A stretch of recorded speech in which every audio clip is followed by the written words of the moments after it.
বন্ধুরা সবাইকে শুভরাত্রি।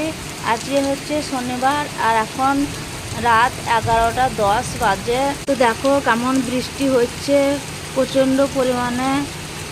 আমাদের কলোনিতে কত জল দাঁড়িয়ে পড়েছে দেখো। আর আজকে কর্তামশাইয়ের ওভারটাইম হচ্ছিল, তো সেই জন্যই সন্ধ্যের সময় সে বাড়ি আসেনি। তো এখন বাড়ি আসার টাইম, এখনও বাড়ি আসেনি। খুব চিন্তায় আছি, রাস্তায় গাড়ি পেলো কি পেলো না। আর ফোন করছি, ফোনটাও তুলছে না। তো আরও চিন্তা হচ্ছে, যদি ফোনটা তুলে বলতে যে কোথাও দাঁড়িয়ে আছি কি গাড়িতে আসছি, চিন্তাটা একটু কম হতো। তো ভাবলাম কি করব, তোমাদের সঙ্গে একটু শেয়ার করি। এই দেখো বন্ধুরা, ঘড়িতে দেখতেই পাচ্ছ 11:30 বাজে। আর এদিকে আমি ভাত বসিয়েছিলাম, তো ভাত হয়ে গিয়েছে, তরকারি করতে হবে।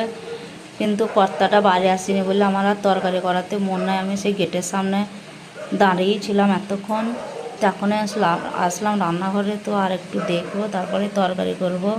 তো খুবই চিন্তা হচ্ছে, 11:30 বেজে গেল এখনও এলো না। ওই দেখো বন্ধুরা আসছে এখন, ভিজে তো একদম ভিজে কাক হয়ে গিয়েছে। তো যাই হোক, ভিজেই যাক আর যাই যাক, এতক্ষণে দেখা মিললো।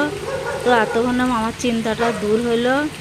তো চলে আসুক, এবার আমি তরকারি করব। সে রাত হবে, কালকে তো রবিবার, কোনো ব্যাপার না, ছুটির দিন, একটু লেট হলেও হবে।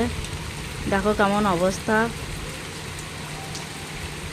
কি গো, তুমি গাড়ি পেয়েছিলে?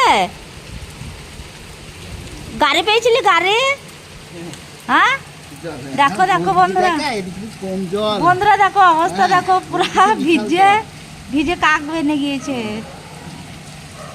এখানে দাঁড়িয়ে থাকো, ভিজে ভিজে ভিজে এখানে দাঁড়িয়ে থাকো। যাও যাও যাও যাও, ঠান্ডা লেগে যাবে, যাও যাও যাও। এই দেখো বন্ধুরা 12টা বাজতে চললো, 2-3 মিনিট মতো বাকি আছে।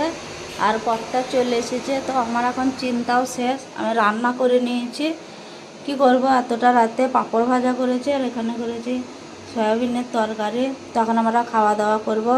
সবাইকে শুভরাত্রি, সবাই ভালো থাকবে, সুস্থ থাকবে, বাই বন্ধু।